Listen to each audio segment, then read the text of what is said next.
मेरे परिवार में खासकर मेरे बड़े बेटे को बुखार हुआ,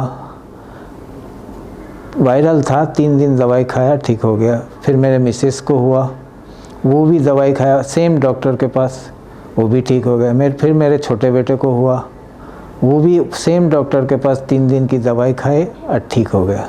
उसके 2 दिन बाद फिर मेरे को हुआ बुखार, लेकिन उसी डॉक्टर के पास गया और सेम हमने दवाई ली, लेकिन मेरा बुखार उतरा नहीं।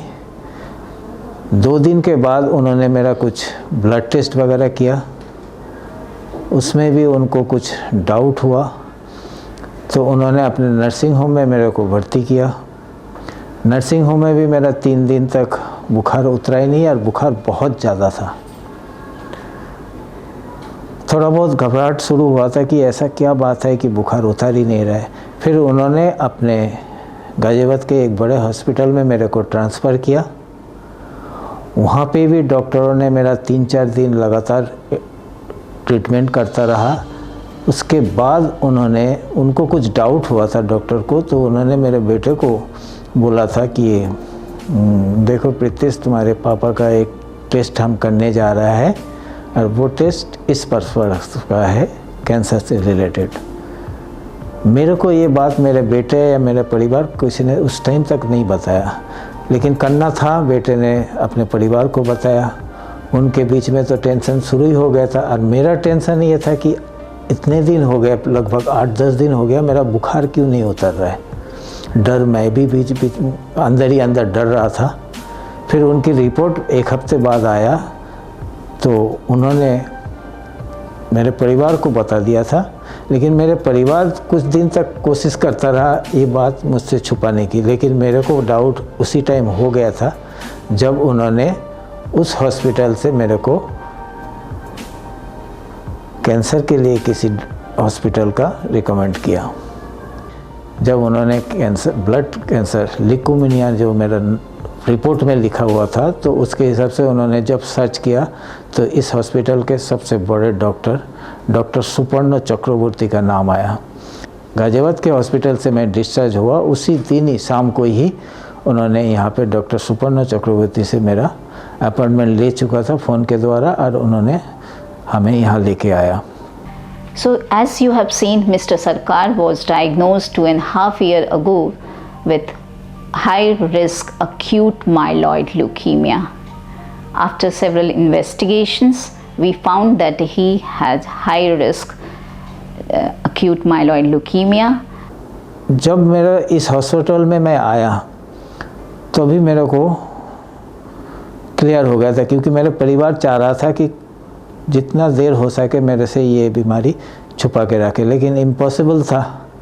एक ऐसा बीमारी है जिसमें बहुत कॉस्टली भी है, खर्चा भी बहुत ज़्यादा है, और मेरे ही पास मेरा कार्ड वगैरह अकाउंट्स, मेरे ही पास जो भी कुछ था, मेरे ही सब जगह सिग्नेचर था, इसलिए उन्होंने मेरे को बताया। तो सुनते ही मेरा तो हालत ख़राब हो गया, ऐसा लग रहा था, क्योंकि ये एक ऐसी बीमारी है कि सुनते ही आदमी घबरा जाता है। लेकिन सर से और यहाँ के डॉक्टर से मिलने के बाद मेरे को काफ़ी तसल्ली हुई कि ठीक है, मैं सुरक्षित हाथों में आ चुका हूँ और मैं इनिशियल स्टेज में हूँ, बहुत जल्दी ठीक हो जाऊँगा। So we gave him 2 cycles of chemotherapy. After that, he achieved complete remission, but MRD was positive. So we have suggested as per recommendation to proceed for transplantation. तो मेरे परिवार ने और मैंने आपस में डिस्कस करके हम इसी लाइन में आया कि ठीक है, हम डॉक्टर्स के साथ ही चलेंगे और बोन मैरो ट्रांसप्लांट कराएंगे। और सबसे बड़ी खुशी की बात ये था कि डॉक्टरों ने और यहाँ के पूरे स्टाफ ने, बीएमटी के जो स्टाफ है, उन्होंने मेरे को इतना अच्छा संभाल लिया और इतना मोटिवेट करता रहा कि मेरे अंदर से धीरे धीरे भय ख़त्म होता चला गया। So I would recommend age is not a bar. So it is the comorbidity index of patient which depends. And the second thing was in their mind was that matched availability of matched donor. So he did not have any matched sibling, neither he have any donor in the registry. However, we are doing half mass transplantation, which is pioneered by Dr. Suparno Chakravarti for the last more than 10 years. So we opted half mass transplantation for him. We have a certain guideline for the selection of donor, because in a family there are several donors. Like for a child, parents can be a donor, their sibling can be donor. For Mr. Sarkar, his 2 sons were eligible for half mass transplantation, but still we looked for the particular cell and we decided to choose one of his son, and he got transplantation in December 2 or initial of 2021.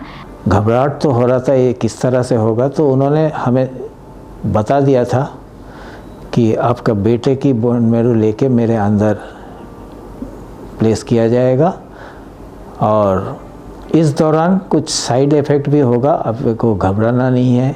कई सारे चीज़ जो होना था उस 1 महीने के दौरान उन्होंने काउंसलिंग लेके मेरे परिवार के साथ बैठा के ही मेरे को बता दिया था कि घबराना नहीं है, हिम्मत रखना है, ये सब चीज़ नेचुरल है, होगा ही होगा। जैसा मेरे मुंह में छाले पड़ना या बाल झड़ जाना, कई सारे प्रॉब्लम है, लूज़ मोशन होना या कुछ भी प्रॉब्लम हो सकता है।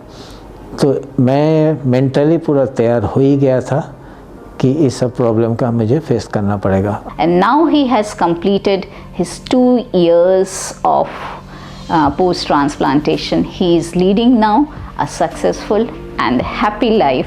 His family is happy, he is free of the disease. So don't scare about the blood cancers. 2 साल कंप्लीट के बाद जो रूटीन चेकअप होता है उसके लिए आया हूँ। अब मैं अंदरूनी अपने शरीर के अंदरूनी हिसाब से मैं जानता हूँ मैं आज आप बिल्कुल ठीक हूँ, और आप सबसे मैं सजेस्ट करता हूँ कि अगर आप में से किसी को, भगवान किसी को इस तरह की बीमारी ना दे, ब्लड कैंसर टाइप का, या किसी को अगर होता भी है ब्लड कैंसर, तो आप इस हॉस्पिटल में Narayana super specialist cancer hospital में बेहिचक आ सकते हैं। डॉक्टर सुपर्णो चक्रवर्ती, डॉक्टर सरिता के पास अगर आके आप मिले तो मैं आपको ये गारंटी दे सकता हूँ कि आप सुरक्षित हाथों में हैं। जैसा मैंने अपने जीवन में इस बीमारी के दौरान महसूस किया, मैं आपको गारंटी देता हूँ यहाँ अगर आप आ जाएंगे तो आप संपूर्ण सुरक्षित रहेंगे। और कैसे भी ब्लड कैंसर रिलेटेड बीमारी हो, डॉक्टर सुपर्णो चक्रवर्ती और डॉक्टर सरिता इस काबिल है कि वो किसी भी स्थिति में आपको बचा सकता है।